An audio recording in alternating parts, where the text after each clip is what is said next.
Goeiedag, ek groet jou in die kosbare naam van Jesus Christus.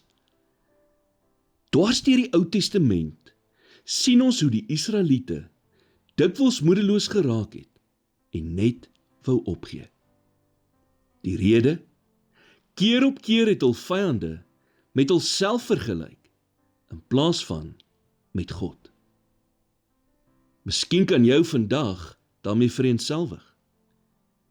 Dis egter baie belangrik dat 'n mens sal besef dat die grootte van jou God geopenbaar word deur die grootte van die ding wat dit verg om jou moedeloos te maak. As jou probleem jou tot wanhoop bring, dan het jy vergeet hoe groot en magtig die God is wat jou geroep het en sy eie gemaak het.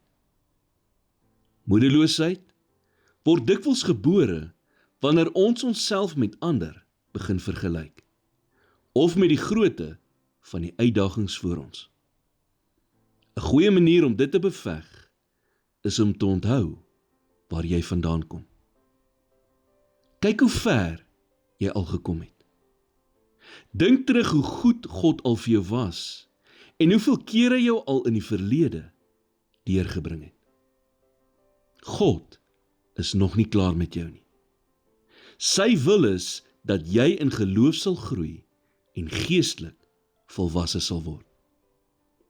Daarom bemoedig die skrif ons in Galasiërs 6 vers 9, en laat ons nie moeg word om goed te doen nie, want op die regte tyd sal ons maai as ons nie verslap nie.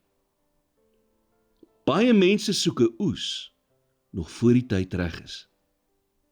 Dink so daaraan. Op net die regte tyd het God sy seun gestuur. Op net die regte tyd het die dag van Pinkster aangebreek en was die Heilige Gees uitgestort.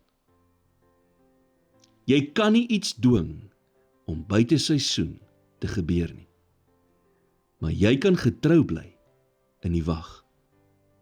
Jy kan 'n keuse maak om nie moeg te word om goed te doen nie. Jy kan onthou hoe ver jy al gekom het en God vertrou om elke belofte wat hy jou gegee het in vervulling te bring. Here, vandag kom ek na U toe, terwyl ek sukkel met angstigheid en ongeduld, omdat dinge nie so vinnig gebeur soos wat ek gehoop het dit sal nie. Stort asseblief U vrede uit oor my hart en my verstand. Ek weet dat U tydsberekening perfek is en dat U nooit te laat is nie. Maar my menslike hart sukkel met die wag. Help my om U ten volle te vertrou en om nie dinge op my eie te probeer forceer nie. In Jesus naam bid ek dit. Amen.